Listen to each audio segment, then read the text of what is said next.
Hey guys, ഇന്ന് ഞാൻ share ചെയ്യാൻ പോകുന്നത് ഞാൻ എങ്ങനെ UGC നെറ്റ് എക്സാം ഫസ്റ്റ് അറ്റംപ്റ്റിൽ തന്നെ ക്വാളിഫൈ ചെയ്തു എന്നാണ്. അതിനെന്നെ ഹെൽപ്പ് ചെയ്ത കുറച്ച് കാര്യങ്ങൾ. സോ നെറ്റ് എക്സാം എന്താണെന്ന് അറിയാത്തവർക്ക് വേണ്ടി പറയാം. ഇന്ത്യൻ യൂണിവേഴ്സിറ്റികളിലും കോളേജസിലുമൊക്കെ അസിസ്റ്റന്റ് പ്രൊഫസർ ആവാനായിട്ടുള്ള എലിജിബിലിറ്റി ഡിറ്റർമൈൻ ചെയ്യാനായിട്ട് നാഷണൽ ടെസ്റ്റിംഗ് ഏജൻസി അഥവാ NTA കണ്ടക്ട് ചെയ്യുന്നൊരു നാഷണൽ ലെവൽ എക്സാമാണ് UGC നെറ്റ് അഥവാ നാഷണൽ എലിജിബിലിറ്റി ടെസ്റ്റ്. സിമ്പിളായിട്ട് പറഞ്ഞാൽ അസിസ്റ്റന്റ് പ്രൊഫസർ ആവാനായിട്ടുള്ള ഒരു എലിജിബിലിറ്റി ടെസ്റ്റ്. എല്ലാ വർഷവും 2 പ്രാവശ്യമാണ് നെറ്റ് എക്സാം കണ്ടക്ട് ചെയ്യാറ്. ഡിഫറെൻറ്റ് സബ്ജക്ട്സിന് സെപ്പറേറ്റ് ആയിട്ടായിരിക്കും എക്സാം ഉണ്ടാവുക. അതിൽ ടോപ്പ് 10% ആളുകൾ നെറ്റ് ക്വാളിഫൈ ആകും ആൻഡ് ടോപ്പ് 1% ആളുകൾ JRF ക്വാളിഫൈ ആവും അഥവാ junior research fellowship. JRF qualify ആയാൽ പെർ മന്ത് 30,000 മുതൽ 40,000 രൂപ വരെ സ്റ്റൈപ്പൻഡോട് കൂടി നിങ്ങൾക്ക് PhD പഠിക്കാൻ പറ്റും. ഓക്കെ, ഞാനിപ്പോൾ PG ചെയ്തുകൊണ്ടിരിക്കുകയായിരുന്നു MSc കമ്പ്യൂട്ടർ സയൻസ്. ഈ കഴിഞ്ഞ മൺഡേ മാർച്ച് 17 ഞങ്ങളുടെ പ്രൊജക്റ്റ് വൈവ. സോ എൻ്റെ PG അങ്ങനെ കംപ്ലീറ്റ് ആയിട്ടുണ്ട്. ഇതിൻ്റെ ഇടയിൽ കൂടിയായിരുന്നു വീഡിയോസൊക്കെ ചെയ്തിരുന്നത്. അതുകൊണ്ടാണ് ചില സമയത്തൊക്കെ ലാഗ് വന്നത്. Anyway now I M free and ഞാനൊരു അസിസ്റ്റൻറ്റ് പ്രൊഫസർ ജോബ് ഇപ്പോൾ നോക്കിക്കൊണ്ടിരിക്കുകയാണ്. ആൻഡ് എനിക്ക് നിങ്ങളുടെ ഒരു ഹെൽപ്പ് വേണം. അതെന്താണെന്നുള്ളത് ഞാൻ വീഡിയോയുടെ അവസാനം പറയാം. ഓക്കെ, സോ എങ്ങനെ ഞാൻ PG പഠിച്ചുകൊണ്ടിരിക്കുമ്പോൾ തന്നെ ഫസ്റ്റ് അറ്റംപ്റ്റിൽ നെറ്റ് ക്രാക്ക് ചെയ്തു, അതിനെന്നെ ഹെൽപ്പ് ചെയ്ത കുറച്ച് കാര്യങ്ങൾ പറഞ്ഞുതരാം. അതിൽ ആദ്യത്തേത് സെൽഫ് ബിലീഫാണ്. യെസ്, ഇത് കേൾക്കുമ്പോൾ കുറച്ച് ക്ലീഷേ ആയി തോന്നാം, ബട്ട് സെൽഫ് ബിലീഫ് അഥവാ ആത്മവിശ്വാസം വളരെ ക്രൂഷ്യലാണ്. അതിപ്പോൾ ഈ എക്സാം എന്നല്ല, ഏതൊരു എക്സാം ആണെങ്കിലും ആദ്യം നിങ്ങൾക്കൊരു വിശ്വാസം വേണം, എനിക്കിത് ക്രാക്ക് ചെയ്യാൻ പറ്റും എന്ന്.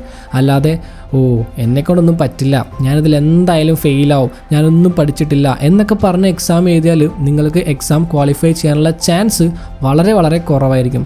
സോ ആദ്യം നിങ്ങളിൽ തന്നെ വിശ്വസിക്കണം. എനിക്കൊരു അസിസ്റ്റൻറ്റ് പ്രൊഫസർ ആവണം, അതിന് നെറ്റ് എക്സാം ക്രാക്ക് ചെയ്യണം ആൻഡ് എനിക്കത് ക്രാക്ക് ചെയ്യാൻ പറ്റും. ഞാനൊന്ന് ശരിക്കും പ്രിപ്പയർ ചെയ്താൽ എനിക്ക് ക്രാക്ക് ചെയ്യാവുന്നതേ ഉള്ളൂ ഈ ഒരു എക്സാം. ഇനി ഫസ്റ്റ് അറ്റംപ്റ്റിൽ കിട്ടിയിട്ടില്ലെങ്കിൽ അടുത്ത അറ്റംപ്റ്റിൽ അല്ലെങ്കിൽ അതിൻ്റെ അടുത്ത അറ്റംപ്റ്റിൽ ഞാനിത് എന്തായാലും ക്രാക്ക് ചെയ്യും, ഒരിക്കലും ക്വിറ്റ് ചെയ്യില്ല.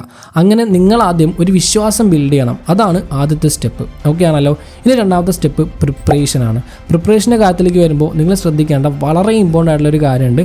എല്ലാവർക്കും എല്ലാ സ്റ്റഡി മെത്തേഡ്സും സെറ്റ് ആവില്ല. ബിക്കോസ് ഓരോരുത്തരും ഡിഫറെൻ്റ് ആണ്. എൻ്റെ പഠന രീതി നിങ്ങളും കോപ്പി ചെയ്താൽ എനിക്ക് കിട്ടിയ അതേ റിസൾട്ട് നിങ്ങൾക്കും കിട്ടണം എന്നില്ല. സോ നിങ്ങൾക്ക് എഫിഷ്യൻ്റ് ആയിട്ട് പഠിക്കാനുള്ള സ്റ്റഡി മെത്തേഡ്സ്, സ്റ്റഡി ടെക്നിക്സ് അല്ലെങ്കിൽ പഠന രീതികൾ നിങ്ങൾ ആദ്യം കണ്ടുപിടിക്കണം. ബേസിക് ആയിട്ട് പറയുകയാണെങ്കിൽ 3 മെത്തേഡ്സ് ഉണ്ടെന്ന് പറയാം. ആദ്യത്തെ മെത്തേഡ് ലെക്ചേഴ്സ് കണ്ടുകൊണ്ട് പഠിക്കുക, വീഡിയോസ് കണ്ട് പഠിക്കുക എന്നതാണ്. ഇപ്പോൾ നെറ്റിൻ്റെ ക്ലാസ്സുകൾ യൂട്യൂബിൽ ഇഷ്ടം പോലെ അവൈലബിൾ ആണ്. ഒരുപാട് നല്ല ക്വാളിറ്റി ഉള്ള വീഡിയോസ് യൂട്യൂബിൽ തന്നെ അവൈലബിൾ ആണ്. ഇംഗ്ലീഷിലുണ്ട്, മലയാളത്തിലുമുണ്ട്.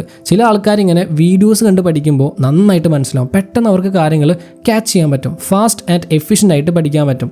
എന്നാൽ മറ്റ് ചിലർക്ക് ഇങ്ങനെ വീഡിയോസ് കണ്ട് പഠിക്കുന്നത് അത്ര എഫക്റ്റീവ് ആയിരിക്കില്ല, പെട്ടെന്ന് ബോറടിക്കും. അവർക്ക് കൂടുതൽ എഫക്റ്റീവായിട്ട് ഫോക്കസോട് കൂടി പഠിക്കാൻ പറ്റുന്നത് ബുക്സ് നോക്കി പഠിക്കുമ്പോഴായിരിക്കും. ബുക്സിലുള്ളത് പഠിച്ച് അതിലുള്ള ക്വസ്റ്റ്യൻസ് ഒക്കെ വർക്കൗട്ട് ചെയ്യുമ്പോഴായിരിക്കും നല്ല റിസൾട്ട് ഉണ്ടാവുക. ഇതാണ് രണ്ടാമത്തെ ടൈപ്പ്, ബുക്സിനെ കൂടുതലായിട്ട് ഡിപ്പെൻഡ് ചെയ്യുന്നവർ. ഇനി മൂന്നാമത്തെ ടൈപ്പ് ഇതിൻ്റെ ഒരു മിക്സാണ്, ഒരു ഹൈബ്രിഡ് വേർഷൻ. അവർക്ക് ലെക്ചേഴ്സ് കാണുന്നതും ബുക്സ് നോക്കി പഠിക്കുന്നതും രണ്ടും കൂടി കമ്പൈൻ ചെയ്യുമ്പോഴായിരിക്കും നല്ല റിസൾട്ട് ഉണ്ടാവുക. ഞാൻ പേഴ്സണലി ഈ ഒരു ടൈപ്പാണ്. എനിക്ക് കുറേ നേരം ലെക്ചേഴ്സ് കണ്ടുകൊണ്ടിരിക്കാനും പറ്റില്ല, കുറേ നേരം ബുക്സ് നോക്കിയിരിക്കാനും പറ്റില്ല. സോ ഞാനിത് രണ്ടും കമ്പൈൻ ചെയ്തുകൊണ്ടാണ് പ്രിപ്പയർ ചെയ്തത്. കോഴ്സുകളൊന്നും എടുത്തിട്ടുണ്ടായിരുന്നില്ല. ലെക്ചേഴ്സിനായിട്ട് ഞാൻ യൂട്യൂബ് വീഡിയോസാണ് കണ്ടത്. ജനറൽ പേപ്പറിന് AppleBee അക്കാഡമി എന്ന യൂട്യൂബ് ചാനലിലെ ഒരു പ്ലേലിസ്റ്റ് ഉണ്ടായിരുന്നു, മലയാളത്തിൽ തന്നെയാണ്.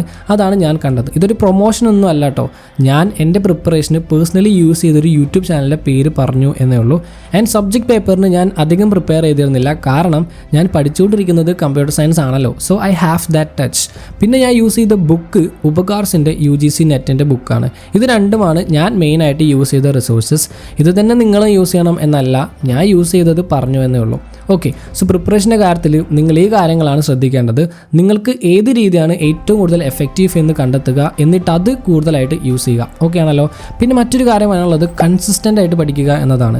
ഒരാഴ്ച പഠിക്കുന്നു, പിന്നെ 4 ദിവസം പഠിക്കുന്നില്ല, പിന്നെ 2 ദിവസം പഠിക്കുന്നു, 10 ദിവസം പഠിക്കുന്നില്ല, അങ്ങനെ ആവരുത്. കഴിവതും ഡെയിലി പഠിക്കാം. മണിക്കൂറോളം പഠിക്കുന്നു വേണ്ട, നിങ്ങളുടെ സ്കെഡ്യൂൾ നോക്കിയിട്ട് കഴിയുന്ന അത്ര ടൈം അലോക്കേറ്റ് ചെയ്യുക. അതിപ്പോൾ ഒരു 30 മിനിറ്റ്സേ ഉള്ളൂ എന്നുണ്ടെങ്കിലും ആ 30 മിനിറ്റ്സ് പഠിക്കുക. Consistency is the key. എന്നാലേ നമുക്ക് ആ ഒരു ടച്ച് ഉണ്ടാവുള്ളൂ. ഇല്ലെങ്കിൽ പിന്നെയും നമ്മൾ 0യിൽ നിന്ന് സ്റ്റാർട്ട് ചെയ്യുന്ന പോലെ പ്രോഗ്രസ് ഉണ്ടാവില്ല. So consistency is also very very important. Basic ആയിട്ട് ഈ കാര്യങ്ങളാണ് നെറ്റ് എക്സാം ക്രാക്ക് ചെയ്യാനായിട്ട് എന്നെ ഹെൽപ്പ് ചെയ്തത്. ആൻഡ് ഇനി എൻ്റെ എയിം JRF ക്വാളിഫൈ ചെയ്യുക എന്നുള്ളതാണ്. And I am working on it. Okay, so ഇനി എനിക്ക് നിങ്ങളുടെ ഒരു ഹെൽപ്പ് വേണം എന്ന് പറഞ്ഞല്ലോ. മറ്റൊന്നുമല്ല, ഞാൻ പറഞ്ഞല്ലോ ഞാനിപ്പോൾ PG കംപ്ലീറ്റ് ചെയ്തു കമ്പ്യൂട്ടർ സയൻസിൽ ആൻഡ് നെറ്റ് ക്വാളിഫൈ ചെയ്യുകയും ചെയ്തു. ഇനി ഞാൻ ഒരു ജോബാണ് നോക്കുന്നത്, ഒരു അസിസ്റ്റൻറ്റ് പ്രൊഫസറായിട്ട്. നിങ്ങൾക്ക് ഏതെങ്കിലും കോളേജസിൽ നല്ല വാക്കൻസീസ് ഉള്ളതായിട്ട് അറിയുമെങ്കിൽ എന്നെ ഒന്ന് അറിയിക്കുക, ഒന്ന് കമൻറ്റ് ചെയ്യുക, അല്ലെങ്കിൽ എനിക്ക് ഇൻസ്റ്റയിലൊന്ന് മെസ്സേജ് ചെയ്താലും മതി. വാക്കൻസീസ് അറിയാതെ പോകുന്നത് ഭയങ്കര കഷ്ടമാണ്. സോ അതുകൊണ്ടാണ് നിങ്ങളുടെ ഒരു ഹെൽപ്പ് ഞാൻ ചോദിക്കുന്നത്. നിങ്ങൾക്ക് അങ്ങനെ വാക്കൻസീസ് ഉള്ളതായിട്ട് അറിയുമെങ്കിൽ എന്നെ ഒന്ന് അത് അറിയിക്കുക. കമ്പ്യൂട്ടർ സയൻസിൽ അസിസ്റ്റൻറ്റ് പ്രൊഫസർ ജോബ്, അതെൻ്റെ ഈ ഒരു ഫേസിൽ ഒരുപാട് ഹെൽപ്ഫുൾ ആയിരിക്കും. എൻ്റെ ഒരു ഡ്രീം ജോബിൽ എനിക്ക് ലാൻഡ് ചെയ്യാനും പറ്റും. സോ നിങ്ങൾക്ക് അറിയുമെങ്കിൽ ഒന്ന് കമൻറ്റ് ചെയ്യുക, അല്ലെങ്കിൽ ഇൻസ്റ്റയിൽ മെസ്സേജ് അയക്കാം, ഹെൽപ്പ് ചെയ്യാം. Okay, so that's it. അപ്പോൾ ഇന്നത്തെ വീഡിയോ ഇത്രയൊക്കെയുള്ളൂ. വീഡിയോ എല്ലാവർക്കും യൂസ്ഫുൾ വിചാരിക്കുന്നു. അങ്ങനെയാണെങ്കിൽ like, share and follow for more. Have A great day.